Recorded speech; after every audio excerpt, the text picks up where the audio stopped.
देश भर में चुनावी ब्यूगल बज चुका है। इस वक्त हम हैं हरियाणा की धरती पर। पीछे आपको हरियाणा असेंबली नजर आ रही है और ऐतिहासिक तो ये है ही, लेकिन आज हम बात करेंगे लोकसभा चुनावों की। 10 सीटें हैं हरियाणा में और यहाँ पे किसका दबदबा रहेगा, कौन सी पार्टी सबसे आगे है, कौन पीछे रह गया और क्या नई पार्टी जैसे आम आदमी पार्टी है उसका कोई प्रभाव रहेगा। सीधा अपने पैनल से इंट्रोडक्शन कराते हैं। हमारे साथ सीधा है राकेश मलिक और उसके बाद हम बात करते हैं रविंद्र मलिक हैं और हम बात कर रहे हैं सीधा सुरेंद्र जी से। सुरेंद्र धीमन हैं और साथ में अगर हम बात करें सर हमारे साथ हैं धीरेन्द्र अवस्थी। तो इन चारों से हम लगातार बातचीत करेंगे और सीधा पहले मुद्दे पे ही आते हैं कि चुनाव टक्कर का है, इंडिया अलायंस है या फिर बीजेपी का बोलबाला है। पिछली बार 10 की 10 सीटें हैं वो बीजेपी ने जीती थी, लेकिन अब साफरन पार्टी का क्या हाल होगा। कई सर्वे आ रहे हैं, कई बोल रहे हैं कि सीटें कम हो जाएगी, कई बोलेंगे, लेकिन पत्रकारों से ही पूछते हैं। राकेश जी सीधा बताइए इस बार किसका दबदबा है, क्योंकि हमने देखा कि पहली बार बीजेपी सरकार थी, अब दूसरी बार बीजेपी जेजेपी आ गई। इस बार कुछ ऐसा मुद्दा है जिससे ये सरकार दोबारा आ सकती? देखिए, अभी हमें 2-3 बातें समझनी पड़ेंगी। और सरकार, क्योंकि आप प्रदेश सरकार की बात कर रही हैं, तो विधानसभा अभी कुछ समय बाद है, अभी लोकसभा है। लोकसभा में दोनों बिल्कुल ही नजदीक है, यानी दोनों पे ही असर पड़ सकता है। बिल्कुल। लोकसभा में जो हम बात करते हैं, लोकसभा में एक तो अभी क्योंकि कैंडिडेट नहीं आया है और जिस तरह से, क्योंकि आप जानते हैं कि 10 की 10 सीटें जो लोकसभा की थी भाजपा की झोली में रही हैं, लेकिन जो राजनीतिक माहौल इस समय राज्य में है, दावे प्रति दावे हैं, उनके मुताबिक अगर आप देखें कि कांग्रेस की जितनी जनाक्रोश रैली हैं, द्वार जनता के द्वार है या और तरह के जो प्रोग्राम हैं, बहुत अच्छे चल रहे हैं, काफ़ी संख्या में लोग आते हैं। अब हम सत्ताधारी दल की बात करें भाजपा की, तो भाजपा के भी कार्यक्रम ठीक चल रहे हैं। अभी संकल्प विकसित भारत यात्रा होकर हटी है, उसमें भी रहा और इनकी भी रैली जो है, लोगों से जनसंपर्क का कार्यक्रम है, चल रहा है। और भाजपा पूरी तरह से राम मंदिर के बाद से अब ये इस दावे पे मजबूत दावे के साथ बात करती है कि 10 की 10 सीटें यहाँ से जीत कर देंगे। जो राष्ट्रीय स्तर पर जो उनकी कार्यकारिणी की बैठकें होती हैं, इनसे पूछा जाता है, राज्य स्तरीय जो नेतृत्व है, मुख्यमंत्री हैं, इनसे पूछा जाता है तो अभी ये पूरा विश्वास करके आते हैं कि 10 की 10 सीटें देंगे।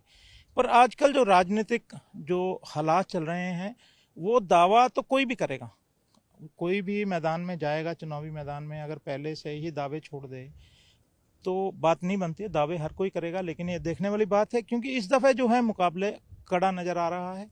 हालांकि विधानसभा की, जैसे आपने कहा कि कुछ समय के बाद है, उसका मुकाबला और तरह से होगा लोकसभा की तुलना में। मलिक साहब से बात करते हैं। इन्होंने राम मंदिर की बात की, क्या राम मंदिर एक बड़ा मुद्दा है हरियाणा में या आपको लगता है कि कोई और विषय है, जैसे किसानों का मुद्दा है, किसानों को लेके मार्च चल रहा है, दिल्ली चलो का ऐलान किया गया है, तो ऐसी कई चीजें हैं। तो आपको लगता है कि यही बड़े मुद्दे हैं या ऐसा लगता है कि कुछ और भी हो सकता है या रीजनल फैक्टर्स हैं वो भी शामिल होंगे लोकसभा चुनाव? देखिए कमल जी, इस बात में कोई शक शुबा नहीं है कि जो राम मंदिर का मुद्दा है उसको भाजपा पूरी तरह से कैच करने की कोशिश कर रही है, खासकर उत्तर भारत और जो हिंदी बेल्ट है वहां पर। लेकिन इसके साथ साथ ये भी बता दें कि जो किसानों का मुद्दा है फिलहाल, उस पर सरकार कहीं न कहीं संकट की स्थिति में नजर आ रही है, लेकिन बातचीत भी जारी है। अगर कहें कि जो राम मंदिर का मुद्दा है वो हरियाणा में उसका प्रभाव, मतलब जितना भी सरकार उसको बढ़ाने की कोशिश कर रही है और कहीं ना कहीं विपक्ष भी ये मान रहा है कि सरकार, चाहे जिस तरह कल विधानसभा में बात हुई है कि भाजपा ने कहा कि राम मंदिर के मुद्दे पर कांग्रेस साथ नहीं दिया उन्होंने किसी तरह से, और उन्होंने तारीख भी नहीं बताई थी, लेकिन कांग्रेस का कहना है कि हम भी राम के साथ और राम सबके साथ हैं, और लेकिन आप इस मामले का राजनीतिकरण मत कीजिए। तो कहीं ना कहीं भाजपा की कोशिश है कि इस राम मंदिर के मुद्दे को आगे बढ़ाया जाए और इन चीजों का फायदा लिया जाए। लेकिन साथ में जो किसानों का मुद्दा है या फिर पिछले कुछ समय से जो सहयोगी पार्टी जजपा है भाजपा के साथ, वो भी कहीं न कहीं किसानों या जो ग्रामीण एरिया है वहां पर कुछ मुद्दे ऐसे हैं जहां पर सरकार खुद को मजबूत करने की कोशिश में लगी हुई है। तो आपका मानना है कि राम मंदिर लाभदायक होगा? सीधा बात करते हैं सर, अवस्थी साहब बताइएगा, क्या आपका मानना है खास तौर पे राम मंदिर से बच जाएगी बीजेपी? नहीं, अब ये तो हरियाणा में अभी कितना असर होगा ये देखना बाकी है। लेकिन इससे पहले मैं एक बात कहूंगा कि 2014 से पहले जब प्रधानमंत्री के उम्मीदवार बनाए गए थे नरेंद्र मोदी जी, तो अब उन्होंने चुनावी कैंपेन का आगाज रेवाड़ी से किया था। वो उनके लिए लकी साबित हुआ था, जहां से उन्होंने 1 रैंक 1 पेंशन का ऐलान किया था। इस बार फिर उन्होंने अपने कैंपेन का आगाज रेवाड़ी से कर दिया है। बीजेपी ऐसा मान रही है कि इस बार भी उसके लिए वो लकी साबित होगा। जहां तक राम मंदिर के सवाल है या हरियाणा के समीकरण का सवाल है, वो ये है कि अभी तो पत्ते खुलने बाकी है सारी पार्टियों के। असली सीन तो जब उम्मीदवार डिक्लेयर हो जाते हैं उसके बाद ही समझ में आता है कि किसका पलड़ा कहाँ भारी है, किस पॉकेट में कौन कमजोर है, किस पॉकेट में कौन मजबूत है। तो यहीं से बात आगे उठाते हैं, किसका पलड़ा भारी है, कौन सी वीआईपी सीट्स हैं, क्या लग रहा है कि क्या होगा इस बार? हरियाणा की 10 सीट में से 6 सीट 5 से 6 सीट में बीजेपी आज की डेट में मजबूत है।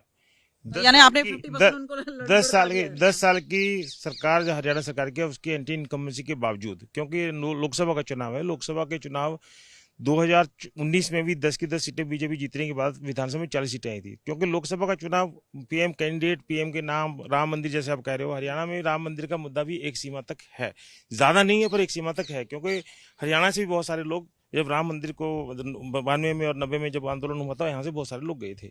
वीआईपी सीट में जो सुरक्षित सीटें हैं, वीआईपी सीट तो वैसे हरियाणा में एक रोहतक को सीट माना जाता है कि वहां पर, क्योंकि दीपेंद्र हुड्डा पूर्व मुख्यमंत्री के बेटे वो चुनाव लड़ते रहे हैं, पूर्व भूपेंद्र सिंह हुड्डा खुद चुनाव लड़ते रहे। एक तो वीआईपी सीट सामान्य तौर पर उसको माना जाता है जहां पर ज्यादा सारे लोग इकट्ठे होते हैं।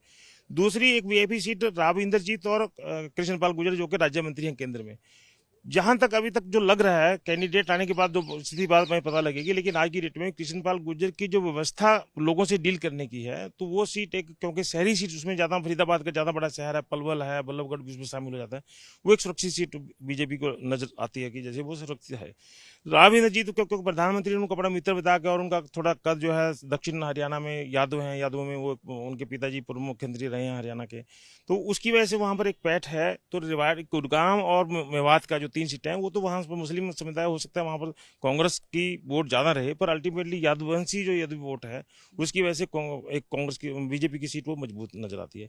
एक अंबाला की सीट पे बहुत मजबूत सीट इस एंगल से मानी जाती है कि इसमें 12 शहर हैं, शहरी वोट बीजेपी को जाती है। तो अंबाला की सीट भी कम से कम, अगर कोई कैंडिडेट कोई और आमने सामने कोई अचानक आ जाए तो बात अलग है, लेकिन यहाँ पर भी एक सुरक्षित सीट, जो कुमारी शैलजा होती थी तो शायद बहुत ज्यादा मजबूत टक्कर हो जाती, लेकिन अभी भी जो आज की डेट में बिना कैंडिडेट के जो लग रहा है कि केंद्र सरकार की उपलब्धियां या हरियाणा सरकार की उपलब्धियां अनुपलब्धियां जो भी हैं, उसके अनुसार एक सीट ये लग रही है। कुरुक्षेत्र सीट का भी देखना पड़ेगा कि कौन वहां से आता है, क्योंकि नायब सैनी वहां पर एमपी थे, अब प्रदेश अध्यक्ष बन गया उसकी सीट का। करनाल सीट थोड़ी सी मजबूत लग रही है कि उसमें पंजाबी ऑलरेडी संजय भाटिया सांसद हैं, मुख्यमंत्री का करनाल विधानसभा क्षेत्र है, करनाल लोकसभा सीट में जो है पानीपत भी आता है, वो भी पंजाबी समुदाय की सीट है।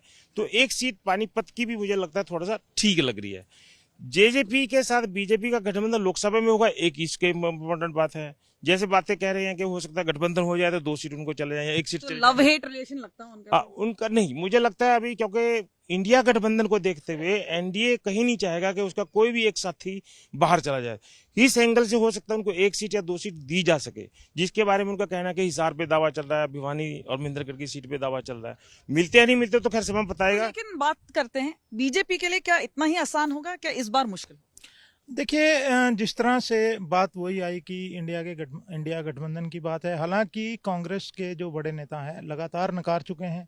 पंजाब में आपने देखा कि आम आदमी पार्टी, क्योंकि वहाँ मजबूत स्थिति में है, उसने खुद ही ऐलान कर दिया कि वो अकेले लड़ेंगे और कांग्रेस के साथ नहीं जा रहे हैं। हरियाणा में कांग्रेस की वो स्थिति है, कांग्रेस मना करती है, कांग्रेस कहती है कि हम अकेले लड़ेंगे और 10 सीटों पर उनकी तैयारी है।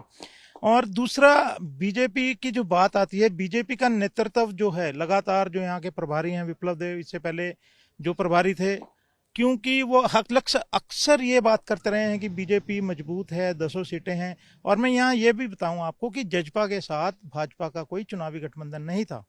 ये बाद में इनके नेता भी कहते रहे कि मजबूरी का गठबंधन है, कैप्टन अभिमन्यु ने अपनी प्रेस कॉन्फ्रेंस के दौरान कहा था। लेकिन ये एक व्यवस्था या सरकार बनाने के लिए अक्सर हर जगह देखने में आता है कि गठबंधन होते हैं।